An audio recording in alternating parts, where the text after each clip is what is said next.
That's identifyepi.com. Sponsored by AbbVie.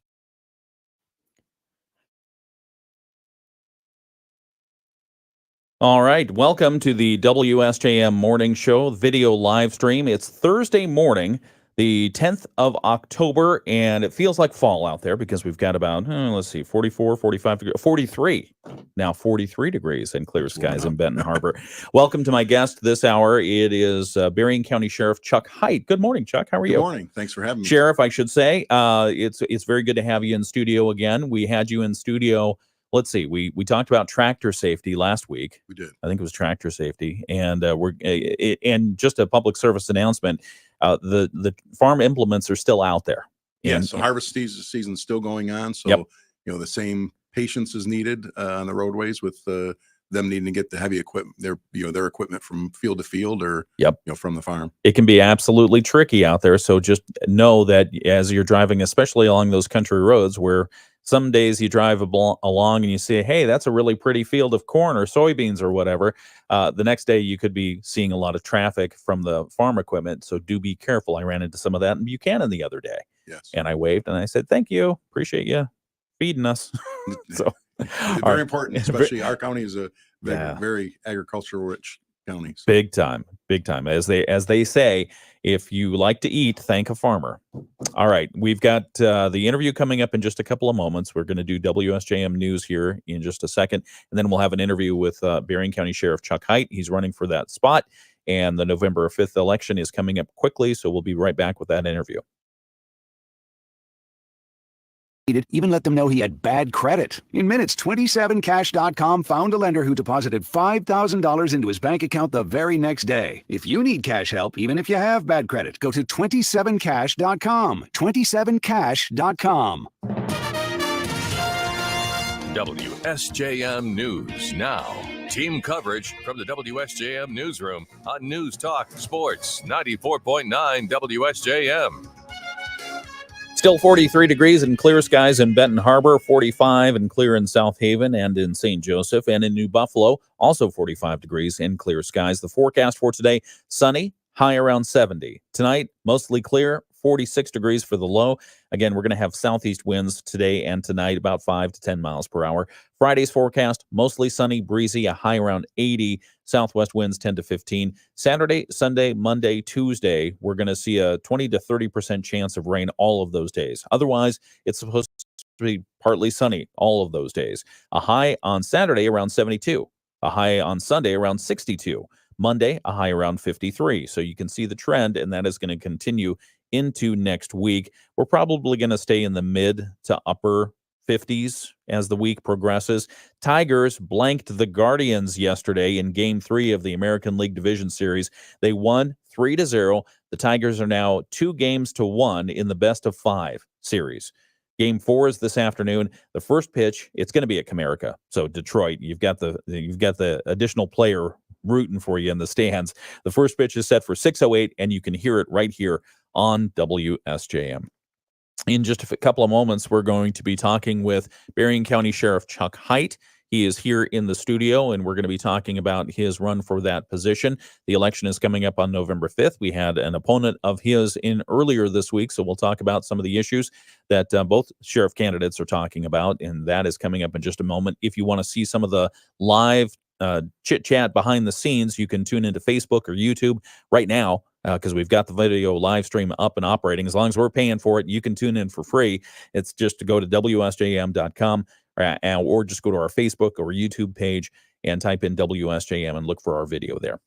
Some of the news that we're following before we get to that interview here in the WSJM newsroom. The Andrews University Center for Innovation and Entrepreneurship has received a 3-year, $400,000 grant from the National Science Foundation to help it seek more collaborative partnerships. Andrews Director of Innovation, Matias Soto, tells us the center teaches advanced technical skills to students in our area. The focus is on teaching students and faculty about innovation, how to incorporate that into their field of study or into their field, their careers, and also trying to encourage some of them to become entrepreneurs through developing a startup, a ministry, a nonprofit, or a product or a project. This grant from the NSF will enable the center to find more partners in the business world, not only to create learning opportunities for students, but for faculty to lend their expertise to those companies. Soto says Andrews will use the funds to hire someone full-time to manage those partnerships. We would like to connect with companies in the region mostly and connect with companies that need support for engineering, product development, computer science, software manufacturers, as well as contract manufacturers, contract engineer companies, automation companies. Andrews teamed up with 4 other universities to create the Expand Consortium. That's what they're calling it, to seek the funds. Those partners are the Milwaukee School of Engineering, the University of Detroit Mercy, Western New England University, and the University of St. Thomas. Soto says the institutions will all support and learn from each other as they expand their innovation capabilities. He says he wants high-tech industries to look to Andrews as a resource to be drawn on for innovation solutions. Lincoln Township is going to help the village of Stevensville pay for a sidewalk project. At their regular meeting on Tuesday, the Lincoln Township Board of Trustees agreed to pay half of the grant match for the village that they'll have to pay to install a sidewalk along Demaro Road. Lincoln Township Supervisor Dick Stauffer tells us that the road is a border road between the village and the township. The sidewalk is technically in the village because Demaro is, although it's a dividing line between the township and the village. And the boundary line of the road it's not the center line of the road, it's the eastern boundary of the road. So the sidewalk has to be in the road right of way, and the road right of way is owned by the village. The village is seeking a $400,000 grant for the project, which would require a 20% match. Stauffer suggested to trustees the township pay half of the 20%, or about $40,000. He told us that's only fair given the township residents would benefit from the sidewalk. The Board of Trustees voted to pay the required match with the village, although some members wanted to be sure that it's legal to pay for the sidewalk work on a road owned by another municipality. Stauffer said the township attorney found that it is legal. They can do it if they want to. The plan is to install a sidewalk along Demaro from the Stevensville village limits to John Beers Road. It's a good news day when we're talking about sidewalks, isn't it? I love it. And one other thing that we want to tell you about, the Michigan Maritime Museum in South Haven has been marking its 50th anniversary this year. And a lecture next week will explore all that the museum has been in that time. Museum Education Director Ashley Deming tells us the Michigan Maritime Museum 50 Years of Legacy program is set for Wednesday, October 16th at 6:30 at the museum, and she will provide presentations. It really is a story of legacy and all of the people who have contributed and supported to really make that happen. So I'll be talking about the humble beginnings of the museum and the periods of growth and some of the trials and challenges, tribulations the museum has faced over time, and then kind of finishing it with where we are now and where we may be able to go in the future. Deming says the Michigan Maritime Museum was the dream of Roland Sylvester, who started the institution back in 1974. It was originally housed in a houseboat. Since then, the Michigan Maritime Museum has grown considerably, as Deming says the community has really believed in its mission. Next week's lecture will be free to museum members, $10 for non-members. It comes as part of the current ongoing lecture series that will continue in November with a presentation on the wreck of the Lady Elgin, if you're interested in that. Yeah. One further story, Eden Springs Park in Benton Township is once again hosting its annual Halloween train rides. So starting this weekend, visitors can get an experience of Eden Springs at dark with Halloween nostalgia, including a skeleton park. Engineer and volunteer Gordon Ray tells us a team of 8 to 10 volunteers has helped put this together each year, bringing the spooky ride to life. Taken a few years to get established, but now, like I say, it's become quite a tradition for a lot of families. It's nice that we can do something for the community. It provides a means of entertainment. Eden Springs Park, which was recently added to the National Register of Historic Places, is a former amusement park and part of the House of David group back since the early 1900s. Ray says this event is helping raise funds to preserve, restore, and operate the historic Eden Springs Park. This is our main sort of fundraising for the whole year, the Halloween and Christmas rides, and that helps us to pay other work during the year. And the aim of the organisation is basically to preserve or rebuild what is practical of the original train park. The train rides happen each Saturday and Sunday from this weekend until October 27th. The hours of operation, 5 to 8 p.m. Tickets, $5 per person. Kids under the age of 3 ride for free. Does sound like fun. It's the WSJM Morning Show, 7:12. We have our interview with Berrien County Sheriff Chuck Heit. That begins now on our video live stream. Other things will be happening on the air here. We're going to start with Dave Wolf. He's got an update on sports. Also, Always Learning with Berrien Risa is coming up too, right here on WSJM. Hi, this is Audrey from Imperial Furniture in Dowagiac, inviting you to join us in October to fight I tell them, give me fewer buttons, and they just keep saying, well, do you like your job? No, it's all right. It's the WSJM Morning Show, and I'm here talking with Berrien County Sheriff Chuck Heit. Good morning and welcome again. Good morning. How are you? Good, very good. Thanks for having me. It's a good start to October. You like the weather? It is. I like the weather. Do you have winter outfits at the sheriff's department? Summer outfits, winter outfits? So I do. Actually, I'm in the long sleeve right now. You're in the winter garb. Long sleeve, obviously. Okay. The coats. So we've got some flexibility at this time for officers to wear because a midnight shift can be a lot colder than the day shift. Oh, so yeah. We instituted some flexibility in what they wear based on the weather. Even with the solar flares, it stays cold. It gets cold at night. It does. The coronal mass ejections that we were talking about earlier. It's I don't know. I find it fascinating that we have had so many opportunities to potentially see the Northern Lights this year. It's just been incredible. And scientifically fascinating. All right, that's not what we're here to talk about, though. We're here to talk about you and you're running for Berrien County Sheriff officially. I mean, you are the Berrien County Sheriff currently. You were appointed as such earlier this year. Yes. Is that right? Was that earlier this year? Back in November of last year, then the sheriff announced he was retiring. So the process for the office of sheriff is the clerk, the prosecutor, and the chief probate judge make the determination who will serve out the remainder of that term. So they had applications, interviews. I went through that process and was selected to serve for this year. Obviously, with the election happening right now, I was pleased to win the October 6th primary. Yep. And thankful for the support, and look forward to continuing to serve as sheriff. How has it been serving as sheriff in your time in the office?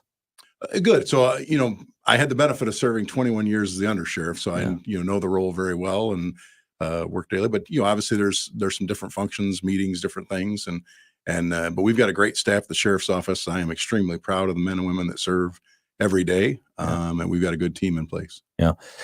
So in talking about the sheriff's office, and because you were second in command, fair to say, for many years under Paul Bailey, who has retired and is now taking care of horses and also working at the courthouse.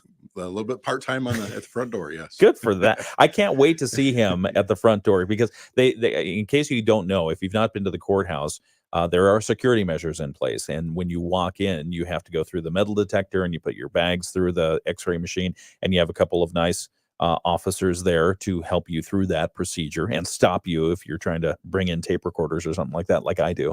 No.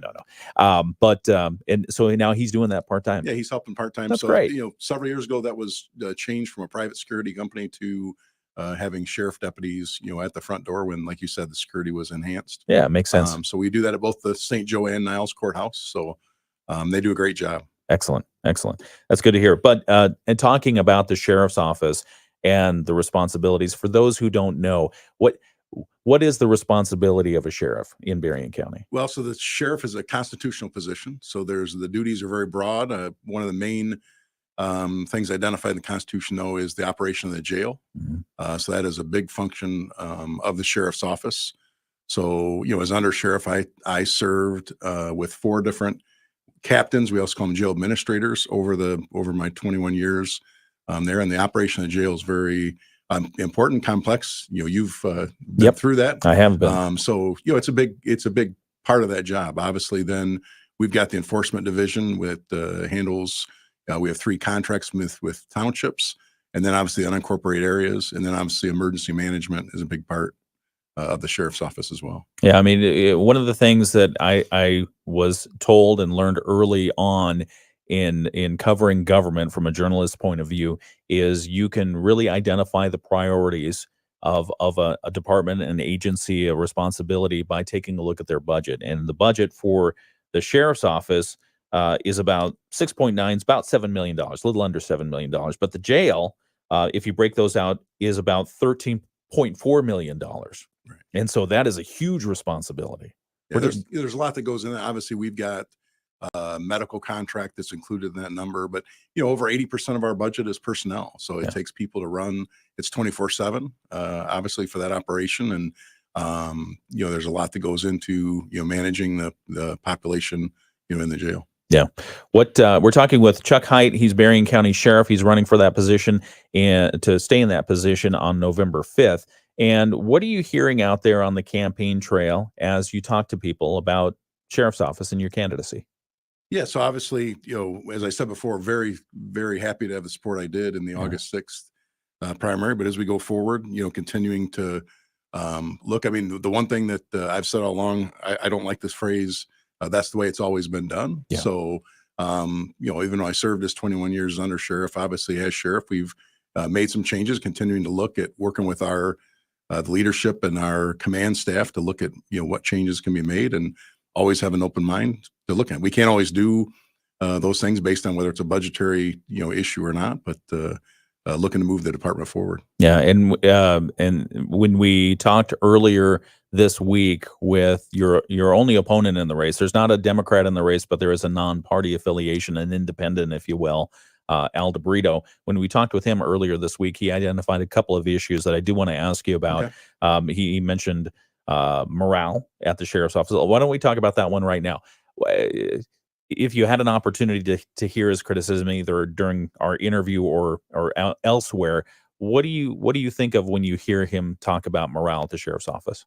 Well, morale obviously is interesting to gauge. It's a very tough job to be done, but never having worked at the sheriff's office or for the sheriff's office, I'm not sure where he's getting that information. But a couple of things were identified in there. He identified the DROP program as one that was negotiated over 15 years ago. What is the DROP program? So it's a program where an employee that has 25 years of services can go into what's called a drop. They would then collect their pension. They go back to the starting wage at whatever position they're in. When we negotiated that, the command staff wanted 5 years. We did it for 3 years to not stagnate promotions, to make sure that it was only a 3-year period. But there's some real savings to the county that has not been discussed. So in that, the employee goes into the retirement insurance. So the county's not paying those insurance costs in our budget. And then also the pension costs. So even though the employee continues to contribute to the pension, the county doesn't during that 3-year period. So It's a benefit to the employee, but it's also the reason it was negotiated too. It's a benefit to the county and to the overall budget for the sheriff's office and taxpayers. So, but again, that was intentionally limited to 3 years to not, stagnate promotions. So I've heard about, upward mobility. There's no upward mobility in the sheriff's office. I would obviously disagree with that. Since being sheriff, I have appointed an undersheriff, chief deputy, and a captain of the enforcement division. They have all come from within the department. As sheriff, by the contract, captains and above can be appointed by the sheriff, and they don't have to be, they can be from outside the agency. But we've got some very talented people in the sheriff's office. So all 3 of those positions were filled internally, which made opportunities, for other people to advance as well. So I would disagree with there's no upward mobility in the sheriff's office. A couple other things, we just settled a contract. So I think I reported last time. Yep. The benefit of that, I thank the county commissioners. We got some significant raises. Both our deputy sergeants and our command staff were in a 5-year contract previously and had some lower wages that didn't match inflation. So they recognized that. I did that. The other thing I think it was brought up was 12-hour shifts, that he's going to implement 12-hour shifts. Well, shifts are contracted they're in our contract. So about 2 years ago, Sheriff Bailey tasked me as the undersheriff with getting a group together to look at shifts. We did that. We identified a 12-hour shift. We actually wrote a letter of agreement, but we knew going into it, it would have to be approved by both labor units, so the command unit and the non-command. That did not pass the command unit, so it was not implemented. As I said, we just went through negotiations.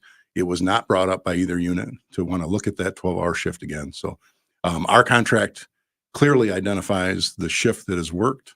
So it's not something the sheriff can just arbitrarily change and say, I'm going to do. We looked at before. I'm willing to continue to look at it, but it's got to be something that's negotiated with the labor unions. Is that something that people want, a 12? I have to speak from my point of view. If I work a regular 12-hour shift, I'm going to be wasted by the end of the week. Is that so? You're find different opinions. Some people really would like it. Some get into it and say it wasn't as great as, some departments have gone to 12-hour shifts, gone back. Okay. But the biggest thing is it's not just a decision the sheriff can just make. So Right. it's a negotiated item of, in bargaining. Like I said, we came up with the letter agreement. We put it forward. It did not pass the command union.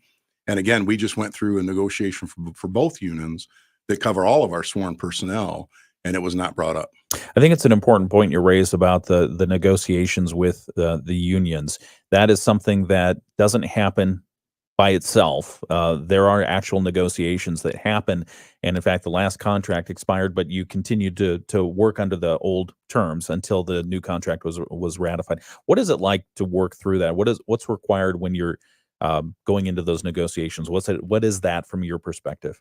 Well, obviously, as a sheriff, I'm a co-employer, so the Right. county is an employer and has more of the purse strings, if you could call it, for the monetary part, but the management rights with the sheriff. The one thing with being the sheriff's office, there's what's called Act 312, which is binding arbitration. So in ours, the unions have that binding arbitration option, for both the road. It was recently just given to the corrections officers as well, though we're one unit. Our jail and road patrol, all of our sworn staff, deputies and sergeants are in the same unit, and then lieutenants and above are in a command unit. Okay.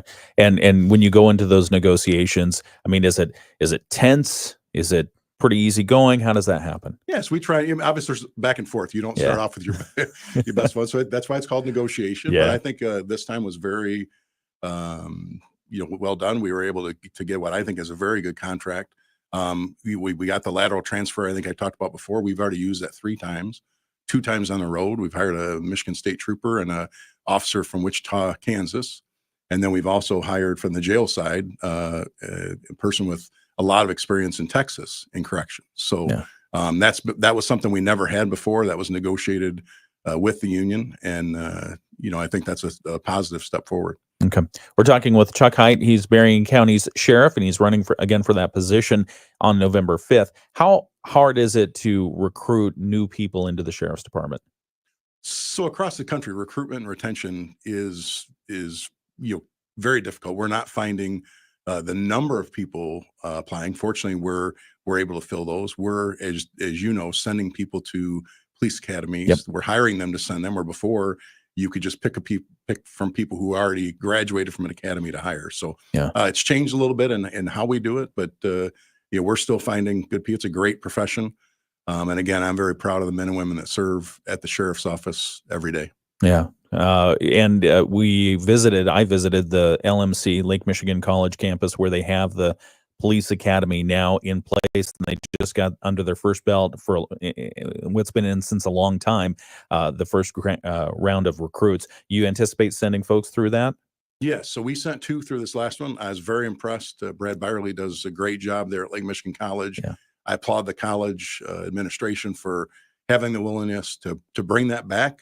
Many may know, I think it was like 30 years ago almost that the last academy was there, but it's a great benefit to us to have that locally. The only thing for us is the timing. They run that in the summer. Mm-hmm. So knowing that, we may still use another academy in the fall, because we, if we have an opening, we can't wait that long to get somebody through the academy. But they did a great job. We are very pleased with how it was run, and glad they're doing it. So if they decide when it's time to move to a full year program, you'd support that? So they would add another academy if they chose that. I think they're going to look at another summer one next year, which is great. Yeah. If they choose that, obviously it's another option for us to be able to use. So yeah, very good. All right, we're talking with Chuck Heit. He's Berrien County Sheriff. He's running for re-election, and it's coming up on November 5th. And we will continue this conversation in just a moment right here on the WSJM Morning Show. Did want to do a quick check of temperatures out there. We've got 43 degrees right now under mostly clear skies in Benton Harbor, 44, it dropped a degree in St. Joseph, 44 in South Haven, and 40 in Buchanan right now. The weather forecast for today does have us going up to 70 degrees and sunny skies, and just a light southeast wind, 5 to 10 miles per hour. Tonight's forecast, mostly clear, a low around 46. and southeast winds to 5 miles per hour. Tomorrow's forecast is going to get you up to 80 degrees, which is just crazy out there. That get 80 degrees. It's going to be 55 for a high on Tuesday next week. So I guess we should probably enjoy this. I'll stop complaining. But as you think about some of the priorities going forward, and I want to ask you about this and explore on the sheriff's department, what do you see as some of the major challenges that you would like to see addressed? So obviously we've continued to look this year at addressing those. Obviously if you look at drugs is always an issue that is there. So several years ago, we combined our narcotics unit with the Michigan State Police under what's called SWET, Southwest Enforcement Team. They're doing a great job. Obviously, the gun violence, we've got a full-time detective sergeant assigned to the Violent Crimes Task Force. And then we have 2 of our detectives that work part-time, with the task force as well. So they're doing, a great job of just continuing to, look at ways that we can identify and do that. So we're not going to enforce our way out of it. It takes the community. We've been involved with some meetings and partnerships, with that as well. And then on the jail side, obviously, we've got a new medical contract. Mental health is always an issue in that contract. We've got 2 additional mental health specialists that, are working there to help with that. But as a state, we hear it across the state from sheriffs. There are people in jail that should not be there because they're there because of a mental health issue. But when the state closed some of the facilities that were there to be able to, take care of them in the past, a lot of times they end up in jail, and we'll continue to look at ways to deal with that. And hopefully the state will continue to look at making more options available for those that really shouldn't be in jail. They're there because of mental illness. Yeah. When you think about the mental illness and some of the actions the state has taken to reduce the budget or close opportunity for people to get treatment who otherwise end up in the jail system, do you see our legislators as having the right position on that? Would you encourage them to do something differently? I would always encourage them to look at that funding and opening some of those beds. It's not been discussed. I mean, we talk about it a lot at the sheriff's conference.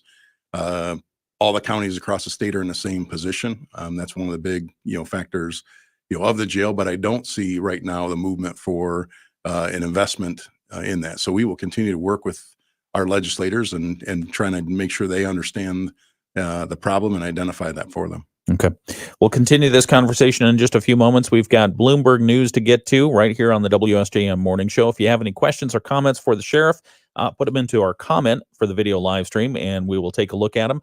And we're going to join our Bloomberg report here in just a moment. Sorry, I'm looking. This is the behind-the-scenes stuff they get, Sheriff.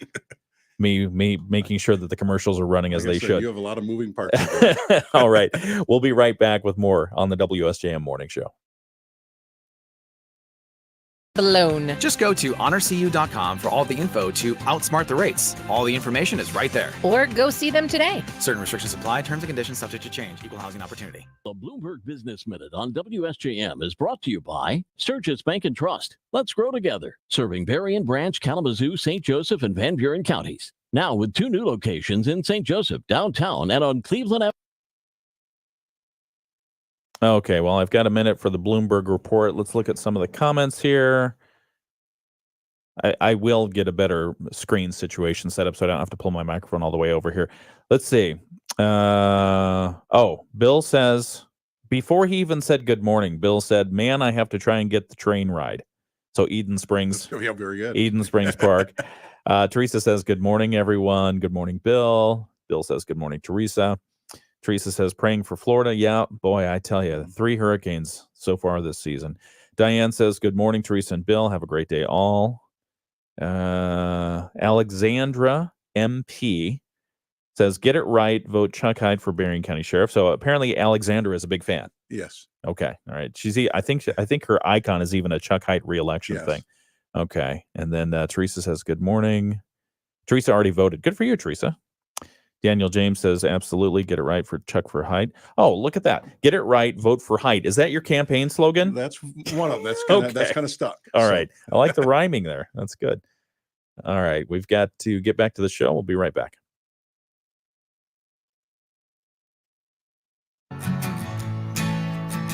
Sorry about that. We were just going through some of the comments on the video live stream. If you're missing any part of the video interview that we have going on right now with Berrien County Sheriff Chuck Heit. Just turn over to our Facebook video live stream. We'll continue that interview, and you can get exclusive behind-the-scenes content that we are sharing right now. We've got ABC News now, and then we'll have the latest from our WSJM newsroom and weather as well, right here on WSJM. It's the morning show.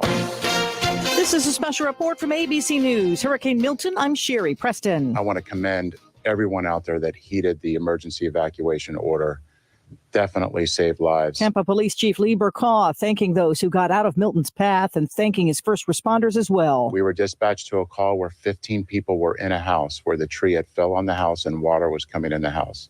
There were children in the house, and we were able to get officers out there safely and rescue 15, including young children. Tampa Mayor Jane Castor says as the sun comes up, they are just now starting to get a good look at the damage. But those in homes who are safe should stay there. Please don't go outside. Definitely don't drive around. Don't go through standing water. And make sure if you see any trees or wires down, call and report those, and we will get them fixed as quickly as we can. More than 3 million power outages as of now across Florida. This is ABC News.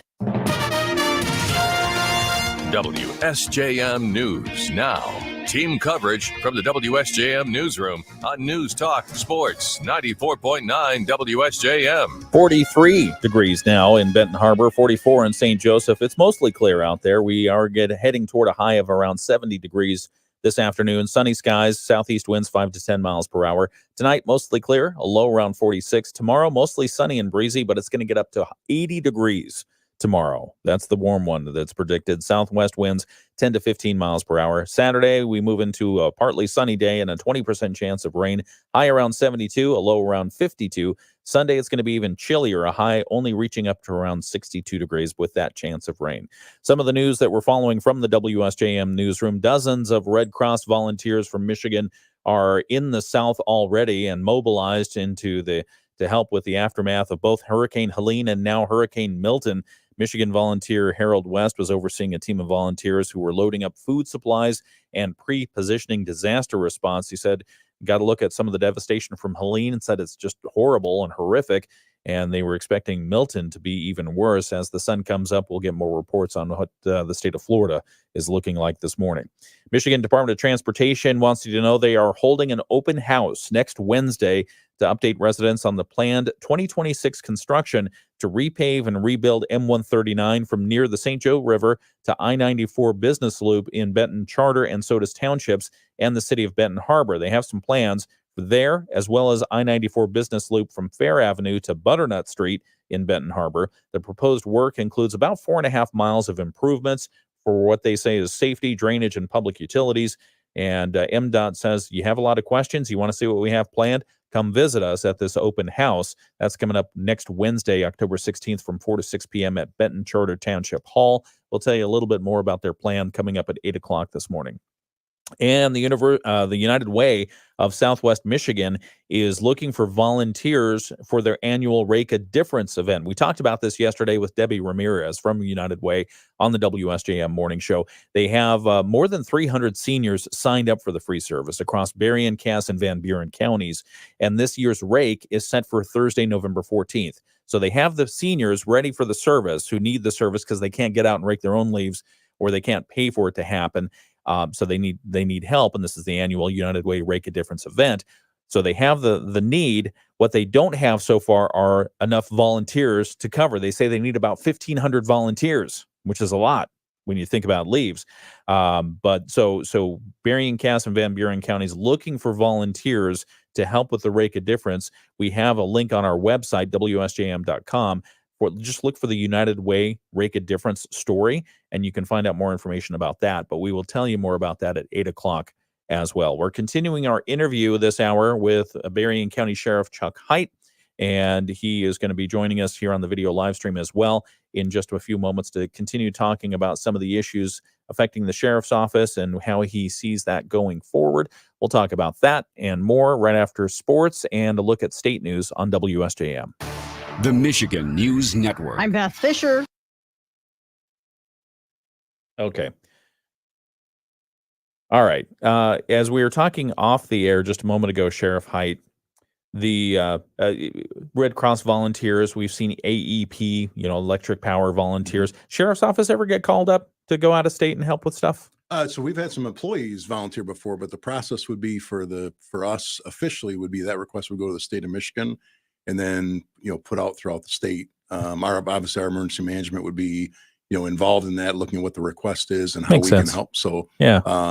So we would be welcome. Obviously, if we had an incident, we would want help from others. So that mutual aid and part of that. But the process for out of state to make sure you are kind of protected from it is it would come from the state of Michigan, and then that request would come down. Yeah, that makes perfect sense. But we've had employees volunteer before, which is great to do a volunteer effort. But so from official capacity, that would come from the state. That would make a lot of sense, especially when you think about they've had Hurricane Helene went through there, then you've got Hurricane Milton, and a lot of people when you evacuate an area and clear a community to accord with the emergency requests of, hey, we don't want to have to come save you. Right. So leave your area. When that happens, security becomes an issue. Absolutely. Because you have a bunch of jerks go out there and try to loot. And I think we've seen that in North Carolina right now. They've reported on Are they really? that's going on, the looting and that happens. So you want people to take heed and do that. Absolutely. But then obviously, like you said, there is an issue because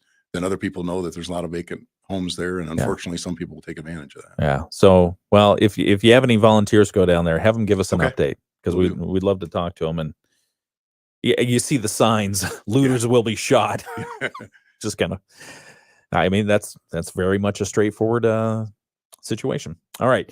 We are continuing our conversation with Berrien County Sheriff Chuck Heit. We are talking a little bit about the responsibilities of the office. You've told us about the personnel issues in the negotiating of the contracts and making sure that you're keeping to those, as well as talking about the jail. And thank you again. You gave me a tour of the jail, because during the primary, the jail was brought up as an issue. Had the opportunity to go through that and see the work that's happening. Jail conditions, they seem pretty straightforward. I mean, you got somebody who's sitting in detention there. Yeah, and as you know from visiting it, the original jail was built in 1951. The remodel was 1981. Yeah, which is quite a time ago. So, but it's kept up. It is a linear style. So as you saw, the newer jails are more of a pod style that can be easier managed with even less staffing. But I think overall, when you look at the age of the building, it's been maintained well. And like I said, we're approaching our capacity again. We were down for a little bit, but back up around that. Our capacity is 341 inmates in the jail that are classified. So we continue to monitor that. That process changed several years ago. That with the courts, we can work on that. It doesn't have to go to day 26 of overcrowding. It can be dealt with sooner. So. Maybe for those who don't know, and it I don't know if it astounds me or fascinates me, but every time I drive by the courthouse and the jail and the sheriff's office, I think, okay, inside that jail, there could be as many as 341 people in there who are either awaiting trial, or do they serve sentences in there as well? Yes. So, unfortunately for us, you'd like to see a jail that's about 60% sentenced, 40%, unsentenced pretrial, they call it. Ours is flip-flop and has been for many, many years. Yeah. But why is that? I think the court cases and how they funnel through the court, system. We've got a number of people in waiting on pretrial. Okay. But we see a little bit of everything. We've said before. I mean, the sentence for jail is usually a year or less, but you've got people that they're there for homicide, and those that may be if convicted going to prison. They start out in the jail. Nobody goes to prison without starting out in one of the county jails. So we've got a wide variety of reasons that some of the inmates are there. It can be from serving off a sentence from misdemeanor to those that are possibly awaiting going for a life sentence to prison. So and as far as what you would like to see for the future of the jail, you want a new jail? Well, so I get asked that a lot. That's a tricky question. It's unfortunately it's not. Under what conditions would you like a new jail? Yeah. So the nice thing is that's the commissioners have to deal with that. But obviously, my input is we are very fortunate in Berrien County to have a tunnel that connects the jail and the courthouse. Yep. Not all counties have that. So we've looked at other counties that have the jail maybe out in more of a rural area of the county with a court in the downtown area. You would have to transport basically by van all those on a daily basis to and from. The benefit of having the courthouse and jail right next to each other and that tunnel in between, from a safety aspect, from if they have a last minute person they need, it is just very convenient, and actually saves the taxpayers a lot of money. It was several years ago when this was looked at. We looked at Kalamazoo County. I think their budget was a little over $500,000 at that time. Yeah. Just for the transporting from, the jail to the court. Yeah. For that. So that's my only caveat is, as a sheriff, if we moved out to another location, is to making sure that that's identified as a possible cost if it doesn't go with the courthouse. But I just think it makes sense that the courthouse and jail are connected. Yeah. So you would like to see a new jail? Well, at some point you've seen, obviously the 1951 and 81 is doing well. I like the old brick, but it doesn't, I don't know. I know it's not going to last forever. Right. So, at some point it's going to have to happen. But I think right now we have made some modifications. The county's invested, in the receiving area, which desperately needed some work, and we're pleased with that. So, but fortunately, as sheriff, that's not my decision. The Sally Port. You showed me the Sally Port, right? Am I getting that right? Yep, that's right. And I still don't know why they call it a Sally Port because I haven't Googled it yet. You know what? I just tell you that's what it's always been called. I'm gonna Google it and find out. But no, that's the receiving area where you can receive one individual in a patrol car, or if there happens to be some kind of riot or something like that, you've got room enough to get a bus in there. Right. Prisoners. So, and we'll have some, the prisoner transport companies may stop and they bring the bigger vehicles, a bigger vehicle, for that. But as that's one thing that was added on when the remodel was done. Our Sally Port before was very small. You may get, depending on how they parked, only 2 patrol cars in there. Yeah. So that was a great benefit because then you're not having to bring them in from the outside. And, we've got to get back on the air. Right. Hold that thought. We'll be right back. Degrees for the high temperature. Winds will stay out of the southeast. They'll be pretty light. Clear skies tonight, down to 46 and sunny, and almost near 80 degrees on Friday afternoon. A little bit breezy. We're back to a slight chance of rain Saturday, but 60s return Sunday, and we'll have 50s next week. I'm Chief Meteorologist Carrie Peugeot. The Morning Show with Ken Lundberg on WSJM. 7:44 is the time. 42 degrees in Benton Harbor right now under mostly clear skies. It's just a chilly start to the day, and then we'll get up to 70 degrees. We're continuing the interview that we have with Berrien County Sheriff Chuck Heit. He's running for election for that position. That happens on November 5th. Maybe you've already got your ballot. Maybe you already filled it out. Maybe you already voted for Chuck, or maybe you didn't and sent it in. But if you want to know more about that, this race and the candidates, we've got archived a non-party affiliate who's also running for that, Al DeBrito. That video is archived on our Facebook page, so you can see that video, or you can watch this one because we have it going on right now. Or if you want to watch it later, go back to the video archive and watch it there. But we just want to make sure that we present the information and have a discussion with candidates so that you feel like you are informed. And we talk about the issues. We've talked about the budget a little bit. This is a curveball. I didn't tell you I was going to ask you this. The budget situation, folks are making their budget pitches to the Berrien County Commission right now. How's the budget look for next year? Good. So we did ours back in September. So the county has collected them from all the different parts of the county. They're going through that. Then we'll have some further discussion coming up. So now it'll be to the to commissioners to review it and approve the budget. But probably in November sometime. Usually by near the end of October, beginning of November. Okay. So but like I said, we were able to present ours. Obviously with some of the, like I talked earlier, contract, there's some increase obviously because 80% of our budget's personnel, and we're happy to settle the contract with some wage increases for our staff. So and talking about and that's important for retention, employee retention, especially in a difficult time to hire and recruit folks as well for law enforcement all over the country. But one of the things that your opponent talked about in this race was lawsuits, and talked a lot about lawsuits. You heard the interview when he was talking about that. What's your response to so many lawsuits at the sheriff's office? Is that accurate? For the first, I would say when asked, I don't think he identified which lawsuits he's talking about. That is true. I did ask for specifics. I would disagree that when it was said there's more now than ever, that I would say is not true. And where I would also point out is I think the statement was made that the statement of "we don't care," go sue us, and that is not it at all. We work hard, whether it comes to training or equipment, whatever else, to make sure we avoid being sued. But we know in this line of work, obviously, we're going to have lawsuits. So we'll continue to defend that. But obviously, some get settled, and that's, with the insurance company, they're going to put a value on it and settle it, even though we would say we didn't do anything wrong. So, but the statement that there's more lawsuits, I would disagree with.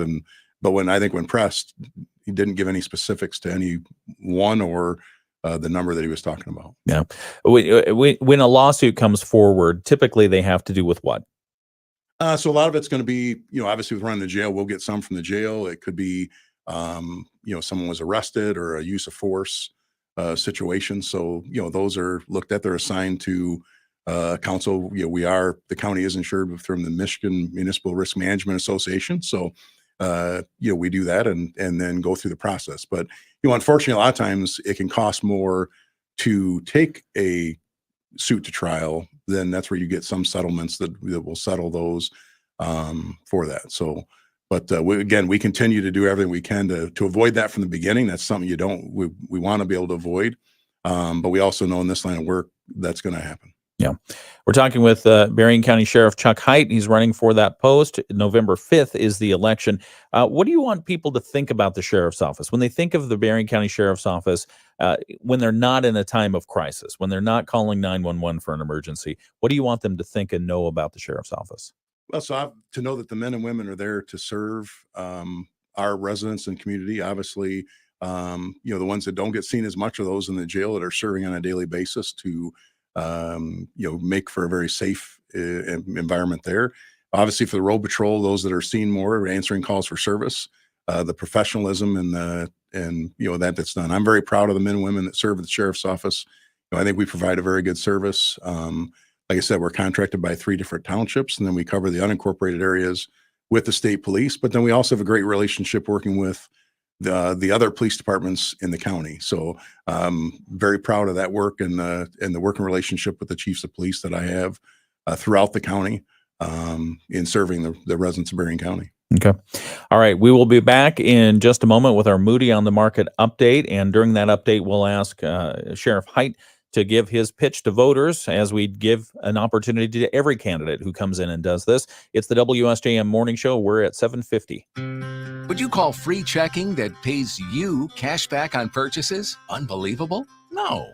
It's free checking called Thrive Cashback, and it also gives you free ATM access nationwide every month you qualify, with no monthly fees ever. Get your Thrive Cashback account at a Sturgis Bank office near you, or visit us at sturgis.bank to learn more. Qualifications, rules, and limitations apply. Rates, rewards, and restrictions may vary by account. Contact Sturgis Bank for details. Member FDIC.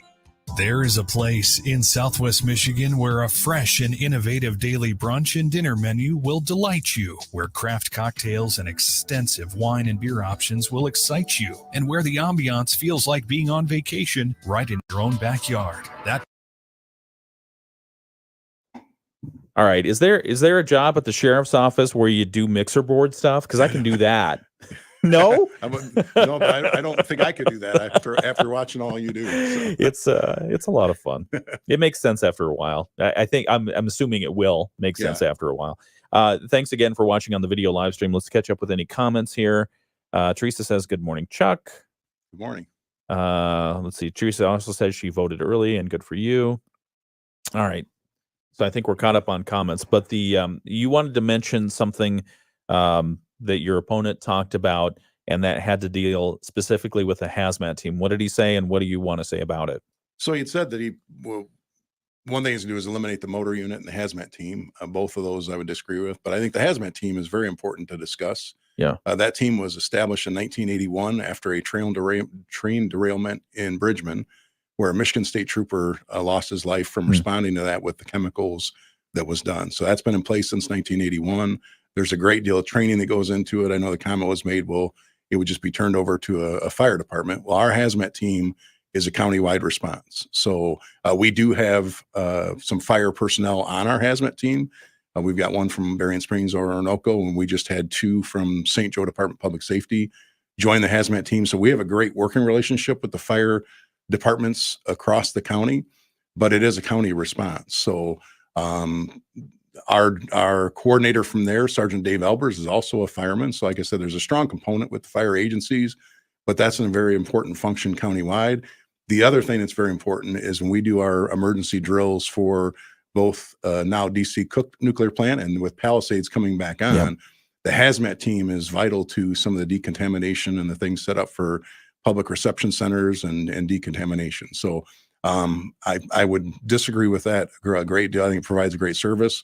We're also our team is part of a regional response that would help surrounding counties. So that's something I think is important. It's been in service since 1981, and I would look to continue that. Are most of those people dedicated that is their only role? No. So in all our special teams, we don't have a full-time team. So they would get called out from their normal duties.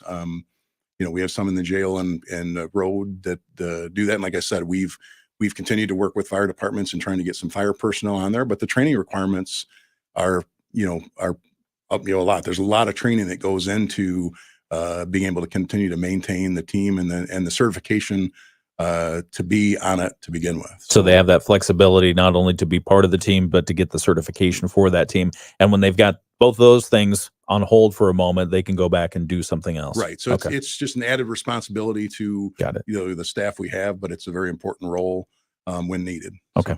All right. Let's get back to the airwaves here in just a moment. We're talking with Chuck Heit. He's Berrien County Sheriff, and he's running for re-election to that post on November 5th. And we will hear his closing arguments in just a moment, right here on the WSJM Morning Show. Michigan Regional Chamber, and we're here to help you realize your potential. We care about your success and work tirelessly to support our members and strengthen our region's business climate. From economic and business development to leadership and community initiatives, we've got you covered. Be part of a community that cares. Visit smrchamber.com and let's build a thriving business together. The Morning Show with Ken and Friends on 94.9 WSJM. 7:54, time for the Moody on the Market update. It's brought to you by Insurance Management Service. Call IMS today, your local auto owners insurance agency in St. Joseph and in Niles. And because we're doing a candidate discussion, this is the opportunity that we give every candidate who comes in to the WSJM studios an opportunity to give their pitch to voters as to why they would like your vote. And so let's give that opportunity right now to Berrien County Sheriff Chuck Heit. Go ahead. Thank you. Obviously, it was a honor to be selected to serve as sheriff for this year, and looking to continue to do that. So I asked the voters for their support on November 5th. I'm very proud of the team, the men and women that work at the sheriff's office, but also the team we have in place with my undersheriff, chief deputy, and the administration. They do a great job. So just looking to continue to serve the residents of Berrien County, and ask for their vote on Tuesday, November 5th. All right. For more information, where can people go? Obviously, we have a Facebook page, Heit for Sheriff, and also a website. So if they need information, like I said, very proud of the service.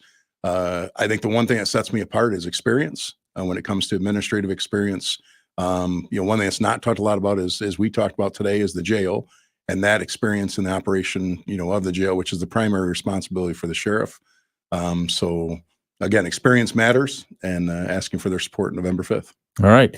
And Berrien County Sheriff Chuck Heit, thank you again for coming in. We appreciate you. Yeah, absolutely. Anytime.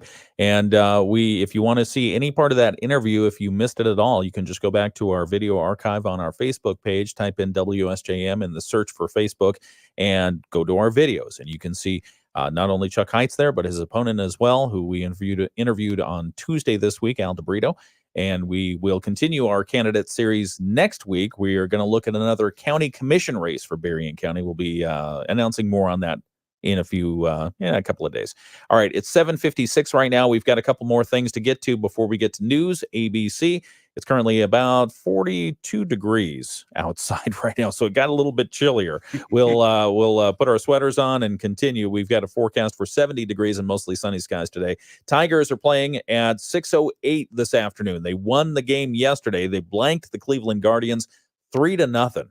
Are you a Tigers fan? So as a Cubs fan, I say go Tigers. Oh my goodness. I say go Tigers. Okay. All right. As a Cubs fan, you can do that. We know. We appreciate it. It's okay. But I mean, if they win this, if they win the ALDS series, knock on wood, then they go for the championship in the American League. It's great. I mean, we're talking about the Detroit Tigers here. Right. That's pretty. Especially look at there was this in the last 30 some game. You know, the amount they had to win to get to they where they were at one point, they were 500 to 1. Yeah. Chances were 1 in 500 that they would get to the wild card. And now they've gone through the wild card series. Then they're in the ALDS right now. They could get to the ALCS. You know, who knows what other acronyms they can get to, but it is exciting to see. Anytime you get a team, it just makes for exciting baseball. I thought Cleveland, after watching game 1, I thought Cleveland was going to roll over them. Yeah. It was they shut them out the first game. Yeah, I think, right? yeah. The first game was a shutout, and then the Tigers came back and beat them in Cleveland, and then the third game yesterday blanked them again. So that was exciting. It's good stuff. All right, we've got 2 minutes. We got to get a couple commercials in, and then we'll be back with ABC News coming up at 8:00. McGee's Heating and Air. And thank you to those on the video live stream joining us. We really appreciate you.